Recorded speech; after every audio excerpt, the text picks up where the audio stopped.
makomi. Tokotanga na livre ya Matthieu, tokotelema pour na respect de Banzambe. Tokotanga livre Matthieu, chapitre 21. Tokotanga na verset 41 puis na 42. Je lis au nom de Jésus. Ils lui répondirent, il fera périr misérablement ces misérables. Il affermera la vigne à d'autres vignerons. La vigne à d'autres vignerons. Bible le Bible, ils lui répondirent, fera périr misérable à ces misérables. Il affermera vigne de autres vignerons. Qui lui donnera les produits au temps de récolte. Jésus leur dit, n'avez-vous jamais lu dans les Écritures, les pierres ont rejeté ceux qui baptisent, il est devenu la principale de l'angle. C'est du Seigneur que cela est venu, et c'est une prodige à nos yeux. Amen. Amen. Que Dieu bénisse sa parole. Nous allons lire encore dans le livre de Matthieu chapitre 22, verset 29. Jésus leur répondit, vous êtes dans l'erreur parce que vous ne comprenez ni les Écritures ni la puissance de Dieu. Amen. Amen. Ici, nous avons vu que Jésus avait répondu, vous êtes dans l'erreur parce que vous ne comprenez ni les Écritures ni la puissance de Dieu. Donc, lelo, nazo kompesa liboso yambo mbote na bandeko na biso partout dans le monde. Que Dieu vous bénisse richement. Vous allez toujours connecté na ko suivre biso na ba réseaux sociaux pour na koyoka maloba na Nzambe to maloba ya mosakoli. Alors, à ma communauté, Jésus leur répondit, vous êtes dans l'erreur parce que vous ne comprenez ni les Écritures ni la puissance de Dieu. Donc aujourd'hui, je voulais focaliser mon enseignement pour compréhension des Saintes Écritures. Parce que tant Yesu akuta ayaki na mokili na période oyo ye azali kosala mosala, ezalaki na bafarisien bazalaki, ezalaki na basadducéen, ezalaki na plusieurs groupes ya religieux. À peu près bazalaki plus de 7 organisations oyo bazalaki na tango Jésus azali ko exercer ministère sur la terre. On remarque que tango Yesu abanda kosala mosala, eza pe na même période oyo Jean-Baptiste abanda kosala, parce que Jean-Baptiste ye moto liboso ayaki pour introduire notre Seigneur.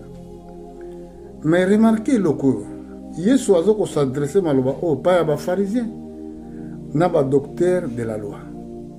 Ayebisi bango boy. Vous êtes dans l'erreur parce que vous ne comprenez ni les Écritures ni la puissance de Dieu. Vous savez, la puissance de Dieu est cachée dans les Saintes Écritures. Bon là, ce que tu l'obéis likambo ya écriture, tu kolobela siko likambo ba religion. Il y en a tellement beaucoup de religions dans le monde. Lelo dimanche, bato na bato baki ko sambela na ba religion na bango. Mais sikoyo na religion oyo yozo ko s'adresser. Soki ke religion wana bazali ko sonde Saintes Écritures te, de fwe bango eza religion moko eza na erreur, yo pe ozali ko s'attacher na religion wana oza na erreur. Parce que c'est les Écritures oyo nkolo alobeli biso ekoki ko clairer biso. Parce que Jésus-Christ lui-même azali parole de Dieu. Yango na lobaki que moi je suis le chemin, la vérité et la vie. Sikoyo soki yo ozali attaché na religion na yo, donc ça veut dire aujourd'hui esprit à religion. Alors esprit à religion ekoki ko sauver mutu te. Okoki ko kende na église tous les jours, mais ko prétendre te aux a sauver, parce que le salut ils allaient personne on appelle Jésus-Christ. Donc regardez ndenge apôtre Paul apôtre Jean, je crois, dans le livre à Jean, 1er Jean, je crois, au chapitre 4, tout le verset 1. Talandengi azoloba. Bien-aimés, n'ajoutez pas foi à tout esprit, mais éprouvez les esprits pour savoir s'ils sont de Dieu, car plusieurs faux prophètes sont venus dans le monde. Connaissez à ceci l'Esprit de Dieu, tout esprit qui confesse Jésus-Christ venu en chair est de Dieu. Et tout esprit qui ne confesse pas Jésus-Christ n'est pas de Dieu, c'est celui de l'Antéchrist, dont vous avez appris la venue et qui maintenant est déjà dans le monde. Awa apôtre Jean Zoloba, bien-aimé, n'ajoutez pas foi à tout esprit, mais éprouvez l'esprit, pour savoir s'ils sont de Dieu, car plusieurs faux prophètes sont venus dans le monde. Donc, à partir de faux prophètes, nde yango tomoni plusieurs religions, plusieurs dénominations, mais esprit à Jésus-Christ ezaka moko. Alors, ce que esprit à Jésus-Christ ezaka moko, vraie église ezaka peu moko.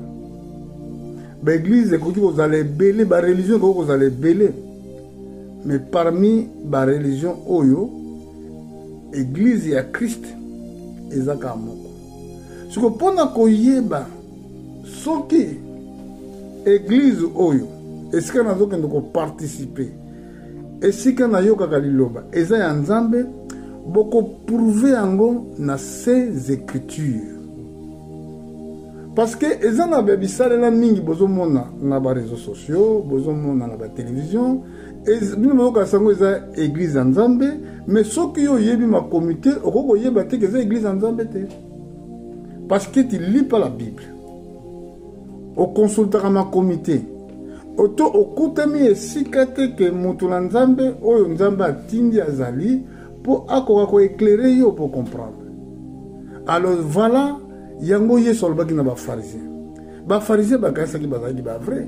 Pendant longtemps ba pharisiens bazako mona lokola ba vrai ba docteur ya loi, mais kaka mutu ko lakisaki bazaki ba faux, c'était Jésus-Christ. Ezaki Jésus-Christ tango ya ye ayoko bala bango que malheur à vous les pharisiens, boza lokola ba cimetière, parce que libanda boza kitoko na kati botono bopola na mikuwa eza lokola cimetière na kati ya cimetière. Donc kuna esika soko funguli cimetière bokomona dans le cimetière mutu sa kufa kala sa pola kala nde mikuwa pambeza na kati zo lubimisa solo ndenge Yesu atraitaki ba pharisiens. Amen église. Toi tu as ba téléphone abiso na mode d'avion s'il vous plaît.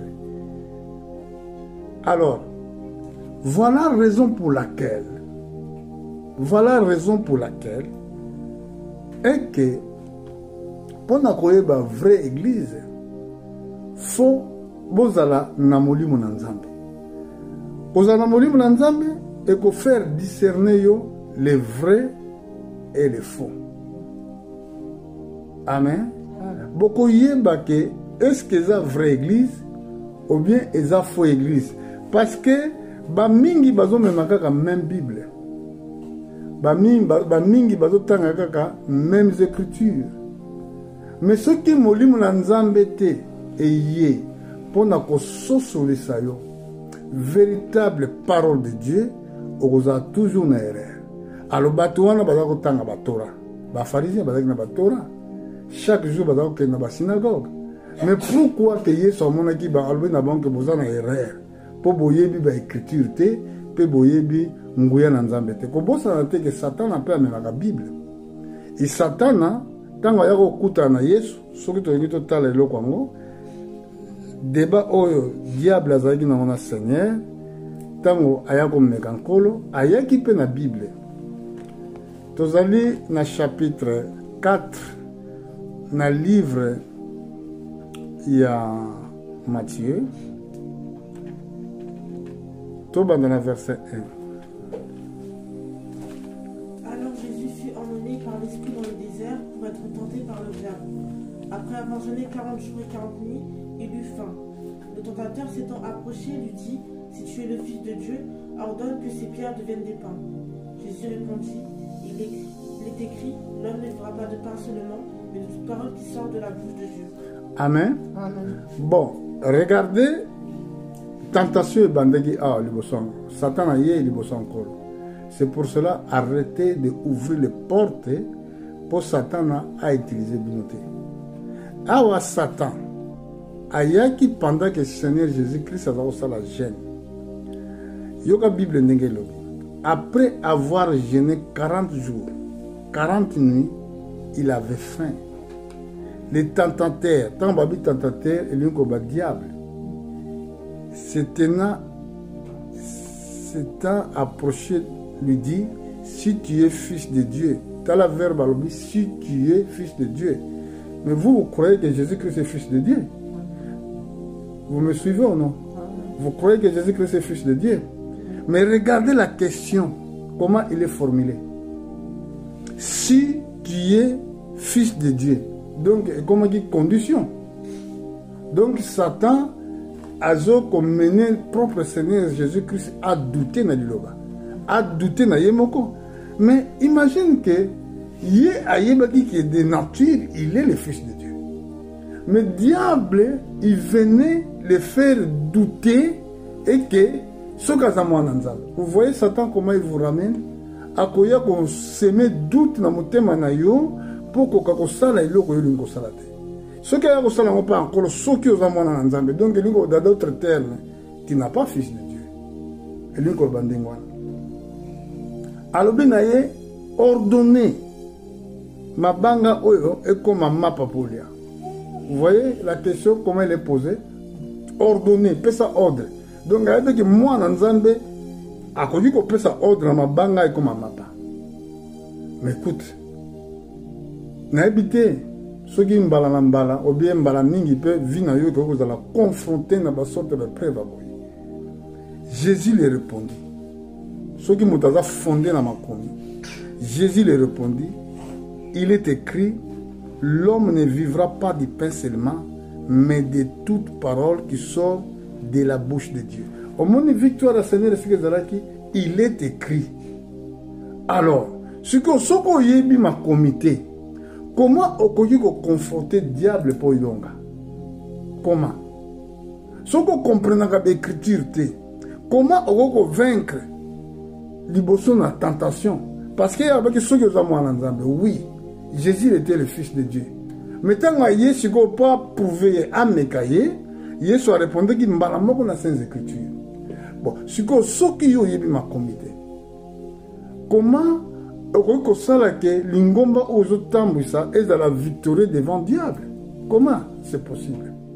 Parce que la religion est tellement ébellée. Il y a un apôtre Jean Lobi, Botia n'ajoutez pas foi dans tout esprit. Un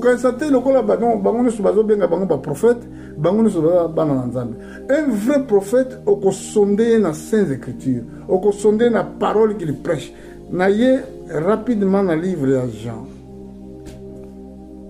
dans le chapitre 3, verset 34 à 35,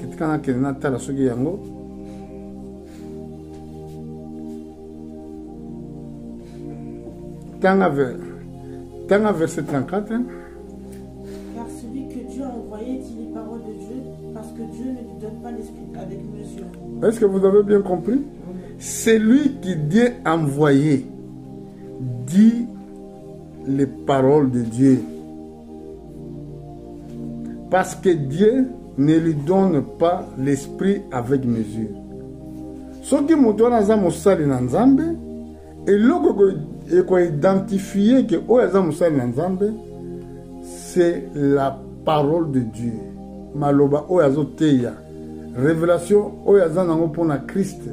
Et qu'on témoigne que Oyaza Moussa Nzambe. Mais Zali tem pour la miracle. Parce que Batu Moussous, so aucun avec l'église Moussous, organisation Moussous, au monde qui a bêti Moutonali Boumou, papa, abimisi Ligorodo. Abeti Moutonali Boumou, papa, abimisi Nyoka. Vous voyez? Mais ce n'est pas ça qui prouve qu'il a envoyé de Dieu. Parce que Banganga peut passer à la bonne.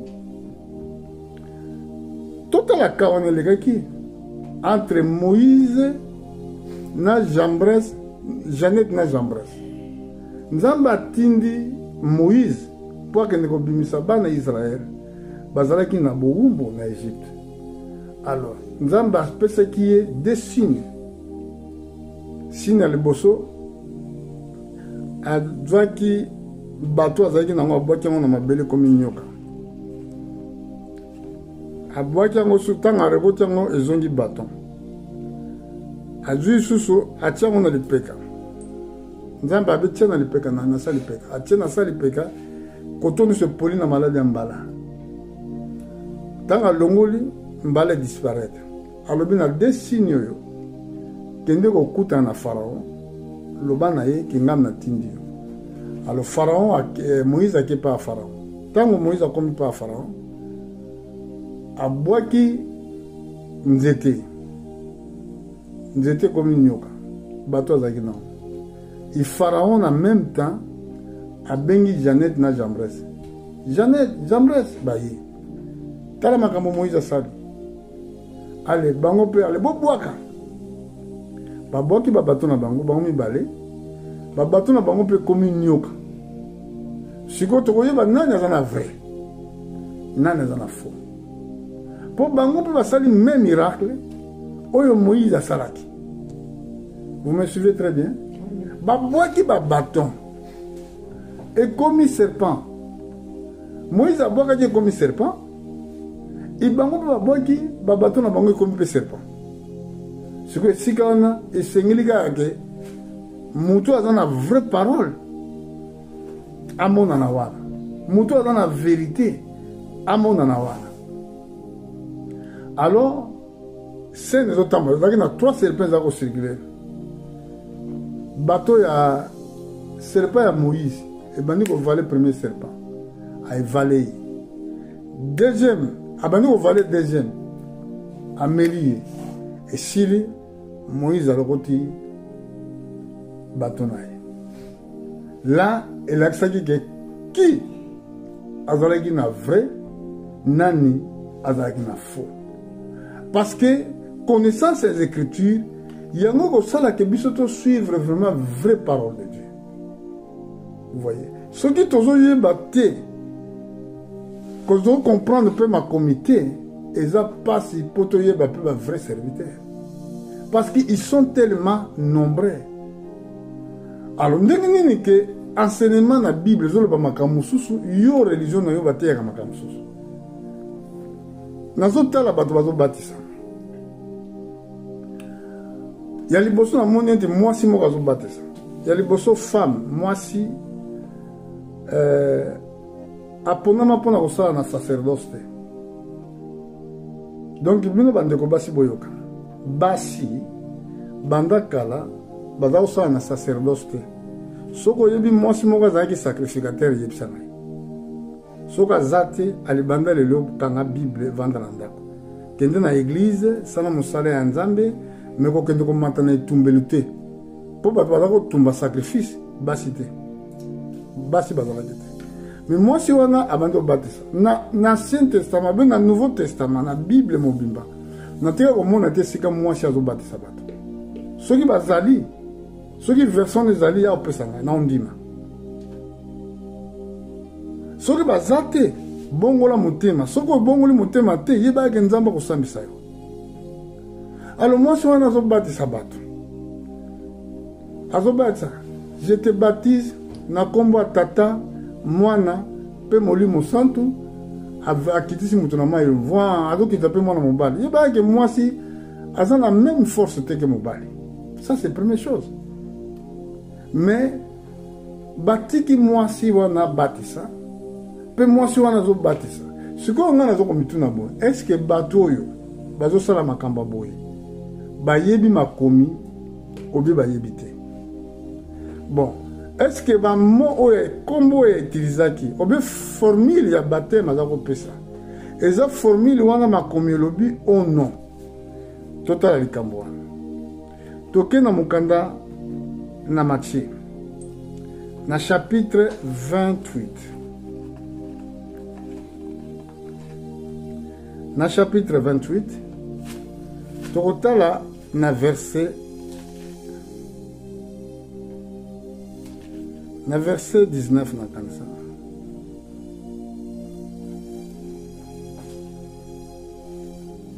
Tina 19, tina 20.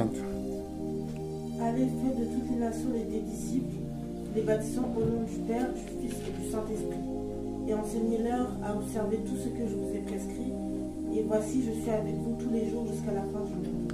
Amen. Amen. Allez, faites toutes les nations des disciples, les baptiser au nom du Père. Vous avez suivi? Au nom du Père, du Fils et du Saint-Esprit. Enseignez-leur à observer tout ce que je vous ai prescrit. Et voici, je suis avec vous tous les jours jusqu'à la fin du monde. Remarquez n'enge ba komi écriture, l'entendez bien. Allez faire toutes les nations des disciples. Les baptiser, les baptiser, ils ont plusieurs personnes, pour exemple S, au nom, et comme na singulier, vous avez bien suivi?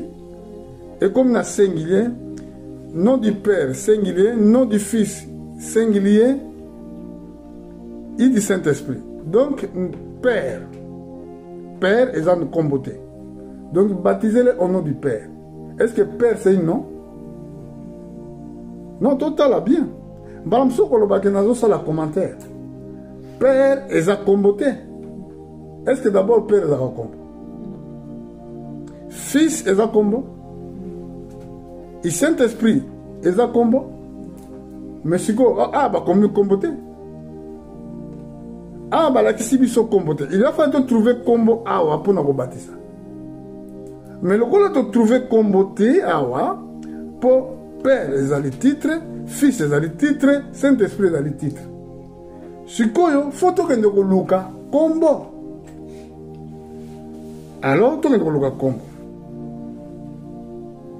Donc, dans Acte chapitre 2,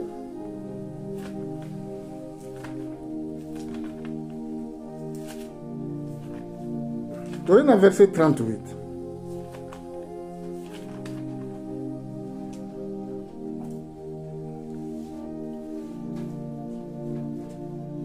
Pierre leur dit, répentez-vous et que chacun de vous soit baptisé au nom de Jésus-Christ pour le pardon de vos péchés et vous recevrez le don du Saint-Esprit. Car les promesses est pour vous, pour vos enfants et pour tous ceux qui sont au loin, en aussi grand nombre que le Seigneur notre Dieu les appellera. Awa, apôtre Pierre, il a compris bien le message. Et il a eu une révélation. Il a dit que Père, c'était Jésus-Christ, Fils, c'était Jésus-Christ, et Saint-Esprit, c'était Jésus-Christ. Est-ce que vous comprenez, moi? Père, c'était Jésus. Fils, c'était Jésus. Saint-Esprit, c'était Jésus. Ce que nous décortiquer dans ma communauté. À Walobi, Pierre leur dit, répentez-vous et que chacun de vous soit baptisé au nom de Jésus-Christ. Et Seigneur Galoba, au nom du Père. Mais Alobi, au nom de Jésus-Christ, pour le pardon de vos péchés, et vous recevez les dons du Saint-Esprit.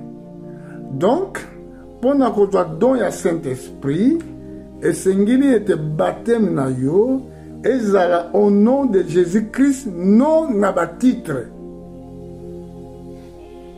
Pose-toi donc à Saint-Esprit. Yoka ndenga lobi, car la promesse est pour vous, pour vos enfants, et pour tous ceux qui sont au loin, et aussi grand nombre que le Seigneur, notre Dieu, voilà, le Seigneur, notre Dieu, les appellera. Promesse, c'est ça pour la banque. Bon, si le monde dit que tant que comme ebeli, il y a des gens qui bâtissent, bâtissent na titre. Et batu mususu bâtissent, basi mutu bâtissent, au rien que me bali basalango, bâtissent que basi basalango. Et ça une contradictoire dans ces écritures. Franchement, c'est église oyoyo. Et ça une contradiction dans ma commis. Et ça kolota totamosa église wana. Parce que la Bible dit l'envoyé de Dieu dit les paroles de Dieu. Réellement, où est-ce que nous annoncer Christ, c'est Jésus lui-même. Ce qui est quoi que batinde qui on a mutu. Batinde qui on a organisation moko boye. Okende koloba, okende koteya kaka organisation na ndenge teya. Mais ce qui nzambe muta mandaté yo, atindi yo, oko prêcher comme dit les Écritures. Vous voyez? Parce que nzambe akoki ko kosa bisote, Bible dit est impossible que nzambe akosa. Bon, tokende kotala na Proverbe, na chapitre 30, verset 5 na 6.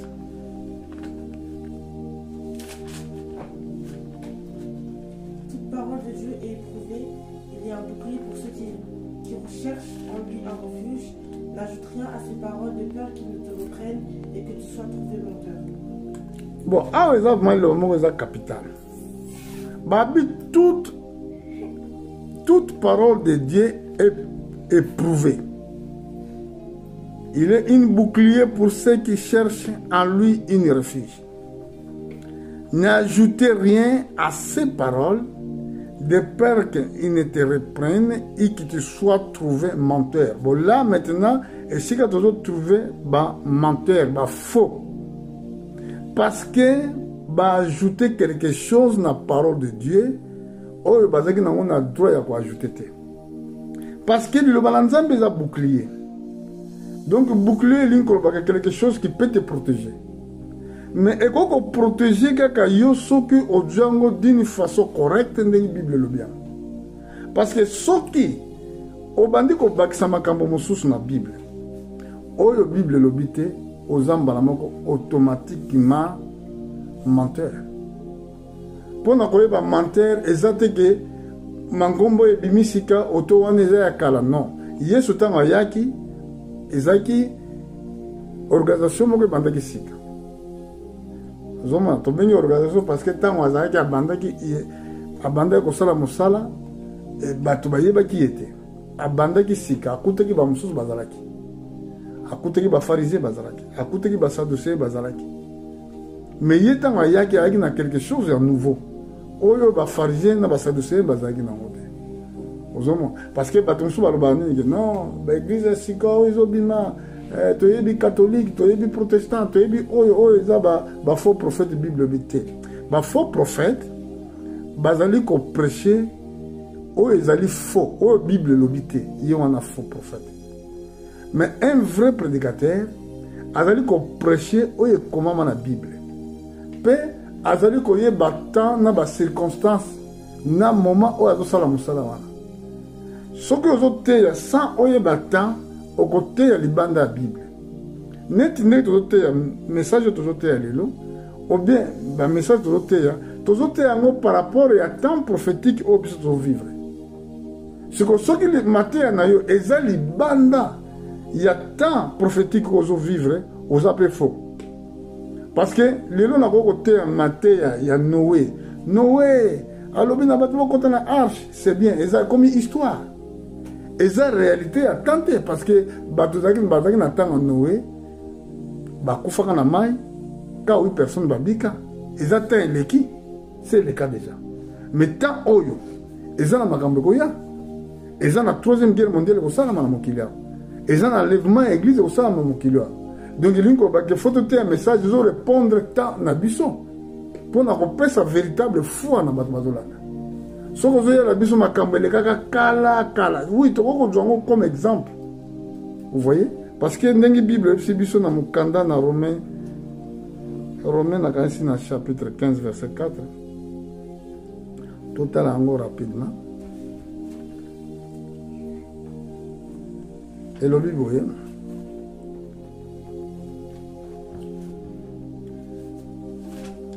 or tout ce qui est écrit d'avance a été pour notre instruction, afin que par la patience et par la consolation qui donne les Écritures, nous possédions l'espérance.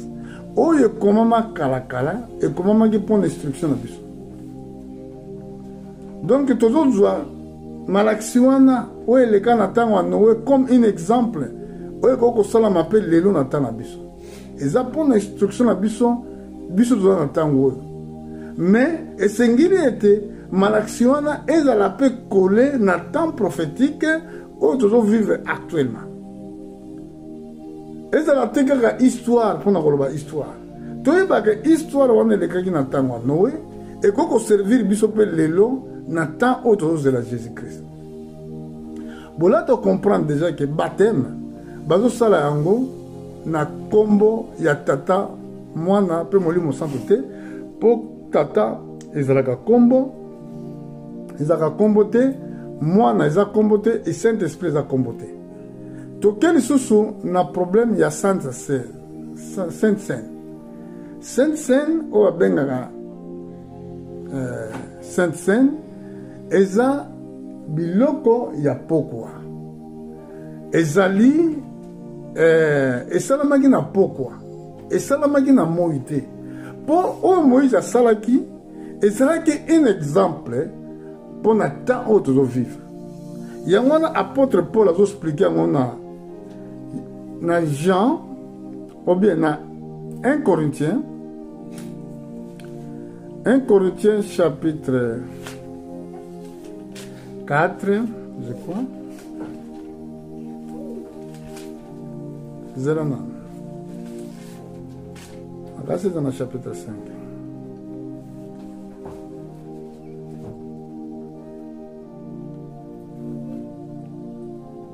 Un Corinthiens, est-ce que Jésus-Christ est notre Pâque?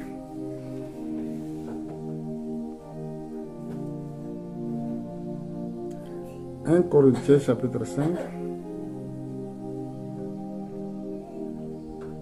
Bandana verset 6. C'est bien à tort que vous vous glorifiez. Ne savez-vous pas qu'un peu de levain fait lever toute la pâte? Faites disparaître le vieux levain afin que vous soyez une pâte nouvelle, puisque vous êtes sans levain, car Christ notre Pâque a été immolé. Célébrons donc la fête non avec du vieux levain, non avec un levain de malice et de méchanceté, mais avec les pains sans levain de la pureté et de la vérité. Donc, c'est on a yesu aliaki ezalaki mokolo ya Pâques. Pâques ezakoleka chaque le 14 ya année, première année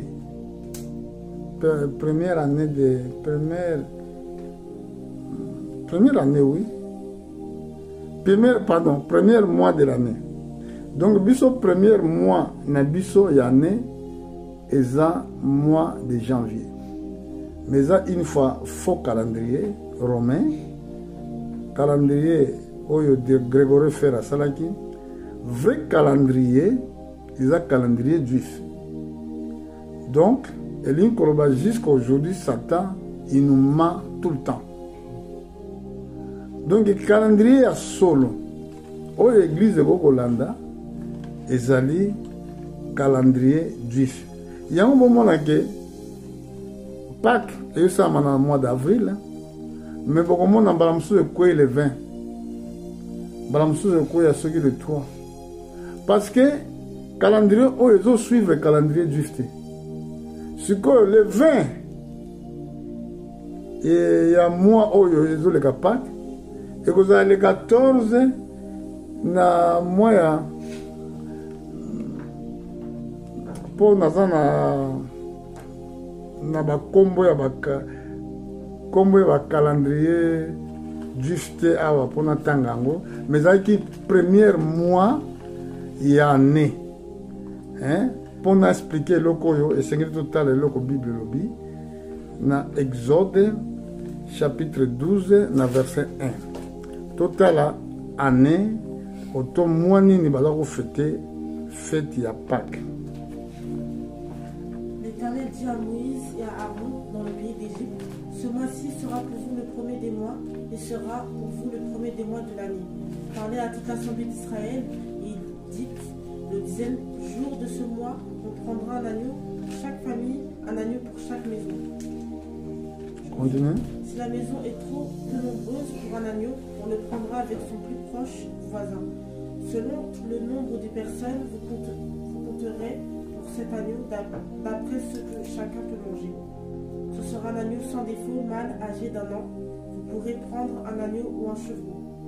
Vous le garderez jusqu'à son 14e jour de ce mois, et toute l'assemblée d'Israël l'immolera entre les 2 soirs. Amen. Donc, balabi que vous les garderez jusqu'au 14e jour de ce mois, et toute l'assemblée d'Israël les immolera entre les 2 soirs. Donc, l'ingoba entre 2 soirs. Donc, ils ont ça la moïté. Ils ont ça entre 2 soirs. Soir, monsieur, c'est au banda. Soir, monsieur, c'est au sila. Nde na bongo boko immolé un agneau. Boko immolé, moi na pate wana pendant 2 soirs. Sikoyo, na tango Yesu asalaki Pâques, asalaki, on va bien seya. Donc, asalaki Pâques wana entre 2 soirs. Na pourquoi? Sikoyo, pourquoi azako salango? Parce que Pâques oyo ba juif ba salaki, ezalaki l'ombre des choses à venir. Ezako lakisa que Jésus-Christ oyo akozala immolé. Yango bazoki mwana pate bazako immolé ye kotumba ye pendant 2 soirs. Alors, siko Yesu tango ayaki, lokola ezaki ye moko akozala immolé par la croix. Asalaki nini? Orien azwa mwana pate parce que mwana pate wana esaji ya ye. Azwaki lipa qui est image de la parole na vin. Azwaki te azwaki biloko mosusu te. Azwaki lipa sans le vin pe azwaki vin. Apesaki bayekoli abibo mela oyo ezali nzoto na ngai. Bolia oyo eza nzoto na ngai. Bomela oyo eza makila na ngai. Alors yangwana ndenge Yesu asalaki. Sikoyo tango apôtre Paul aye par la révélation du Saint-Esprit, regardez ndenge azo expliquer biso na mukanda na Corinthiens chapitre 5 esika touti.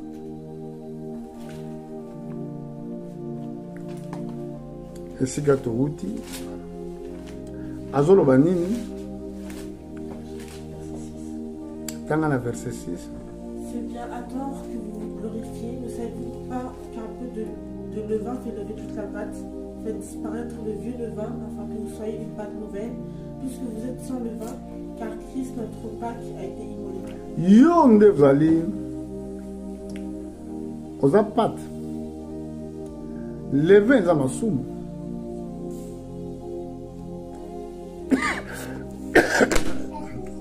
Bon, mais quand même.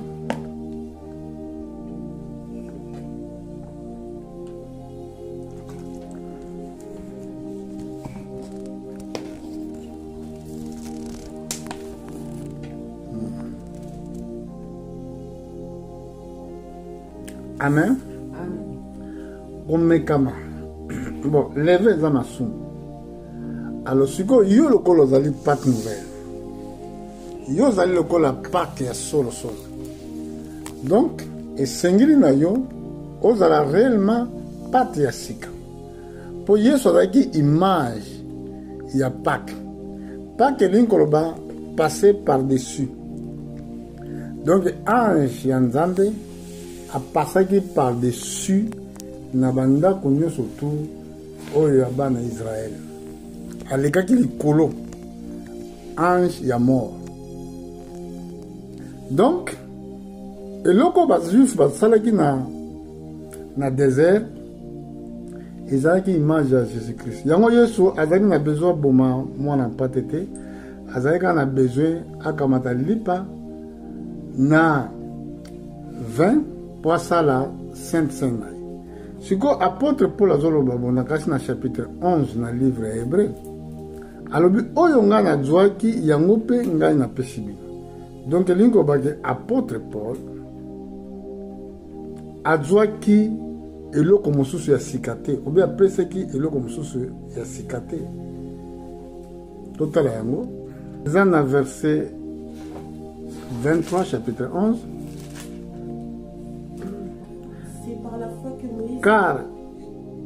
Car j'ai reçu du Seigneur ce que je vous ai enseigné. C'est que le Seigneur Jésus-Christ, dans la nuit où il fut livré, prit le pain et après avoir rendu grâce, l'a rompu, il dit, ceci est mon corps. Et qu'il a rompu pour vous, faites ceci à mes mémoire de moi. De même, après avoir soupé, il a pris les coupes et dit, cette coupe est la nouvelle alliance et mon sang, faites ceci à mémoire de moi toute fois que vous boirez. Car toutes les fois que vous mangez ce pain et que vous buvez cette coupe, vous annoncez la mort du Seigneur jusqu'à ce qu'il vienne. Au monde makambezo le cas. Ah ouais, l'exhibition que c'est que Jésus-Christ il avait fait. Apôtre Paul bi oyo ngai na teibino yango penga na zwaki. Donc toko côté eloko mosusu te, toko prêcher Jésus mosusu te, toko prêcher kaka ndenge ba apôtre bateaki. Donc ba apôtre bateaki Christ. Ba apôtre bateaki liloba na Nzambe. Donc biso pe photo te kaka même Seigneur Jésus-Christ, toko côté ya eloko mosusu te. Donc na butu wana Yesu akamantaki lipa apamboli yango. Mais siko soki ezalaki bongo mpona nini biso sa yango na moi? Parce que Moïse asalaki yango entre deux soirs. Yesu asalaki yango na butu. Et que apôtre Paul alobi oyo nga na zwi oyo bateyi nga yango mpe nazoteya bino. Donc voilà esika problème eza nde yango wana. Voilà esika contradiction ezali wana ezokoleka yango wana. Mangombe za teleme belé, batu bazé belé, bazote évangile, mais bazote yango na façon moko juste te, na façon moko correcte te. Yango siko foko tara siko, esika yo zali, esiko zo sangana, fo lingo sonde sika wana. Est-ce que esprit ezo kamba esika wana? Eza esprit en Nzambe, ou bien esprit en Nzambe te? Ce que c'est esprit en Nzambe, faut répondre kolandila sans écriture. Alors yango wana pour la matière lelo to ko yipsa bandeko na biso balingami te bojute foi na bino na tout esprit te ko kanisa te bato nyonso to bazomona bazote ya Yesu bazoloba kombo ya Yesu baza ba vrai serviteur non ba faux baza ebele alors sengli koyeba les écritures kozala mundimi ya lingomba te mezala mundimi ozondima Yesu parce que soko ndimi lingomba eza bato bazosala mais lingomba na Yesu ye mokonde mutabandeki lingomba wana yango wana totangaki ete la pierre oyo bato ba rejeté yango Nzambe asali principal ya angle les salis ne se trouve à aucun autre nom kobanda na likolo ti na sama bele na mokiti na sama bele ezaka na kombo moko oyo bato nso bako kogumbamela kombo na Yesu balobaki to kogumbama na kombo ya tata na kombo ya mwana kombo ya Saint-Esprit. Saint-Esprit za kombo te, tate za kombo te, mwana pe za kombo te. Malgré que enseignement le lieu avec beaucoup de difficultés, mais kola pambola bino esika nyonso bozali ntango nyonso tu bozoyoka message oyo bobondelaka mpona mosala na Nzambe parce que de temps en temps bamosusu ndosala mosala oyo avec beaucoup de difficultés. Que Dieu vous bénisse. Tokozonga mbala nsima mpona komema évangile. Que Dieu vous bénisse tous.